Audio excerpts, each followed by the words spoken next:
Monsieur Alassane Draman Ouattara est un homme très mesquin. Je suis désolé, mais je le nomme et je le dis. Les gens du RDR, là, vous les gens du RHDP, comment vous faites pour suivre un homme comme ça? Un homme qui n'a aucune parole. Chers amis français, pourquoi je vous interpelle? Voilà un homme qui, à l'aide de votre ancien président, Monsieur Nicolas Sarkozy, a envoyé son adversaire politique à la CPI, au tribunal pénal international à La Haye. Et pendant ce temps, il lui intente un autre procès en Côte d'Ivoire pour braquage de la BCAO. Et la BCAO, c'est la Banque centrale des États de l'Afrique de l'Ouest.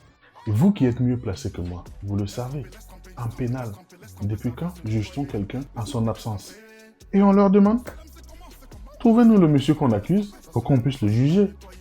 Et à eux de répondre qu'ils ne savent pas où il se trouve. Mais comment ça, vous ne savez pas où il se trouve? Ce n'est pas vous qui l'avez envoyé à La Haye. Et ce n'est pas fini. Voilà la partie qui m'a déçu et qui continue de me décevoir. Pendant le procès, la BCAO était là. Ce n'est pas moi qui le raconte. C'est l'avocat de M. Tidiane Thiam. Bon, qui au passage, lui aussi, qui disait qu'il était plus populaire que M. Gbagbo. Ah, c'est Doyi. Vous-même, vous savez, un proverbe de chez nous qui dit à checker qu'on n'a pas encore déjà là, on ne peut pas dire que c'est pas beaucoup. Donc, votre popularité là, bon, je sais pas. Bref, alors, son avocat à ce monsieur-là, il va vous parler. Écoutons ensemble.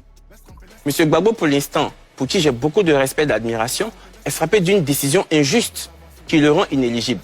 Décision pour moi que l'État ivoirien devrait retirer parce qu'ils l'ont jugé en son absence et ça ne se fait pas. On juge un homme en face de lui et il a les moyens de répondre à ce pourquoi on le poursuit. Je tiens à dire dans la petite parenthèse que j'ai assisté au début de ce procès de la BCAO. La BCAO est venue à l'audience. Elle a déclaré au président du tribunal que nous n'avons été victimes d'aucun vol. On lui a exigé de déposer un courrier constatant qu'elle n'a été victime d'aucun vol. La BCAO a déposé un courrier pour dire que nous n'avons subi aucun vol, donc nous ne demandons aucune réparation parce qu'on n'a rien perdu. Mais M. Laurent Gbagbo a quand même été condamné sur la base de la BCAO qui n'a rien perdu en son absence en matière pénale. Je trouve que c'est un peu gros. Pour moi, on devrait prendre une loi d'amnistie et tourner cette page. Et oui, monsieur l'avocat. C'est pas un peu gros, c'est très gros. Voilà pourquoi. Trop, c'est trop. Le président Laurent Gbagbo l'a dit.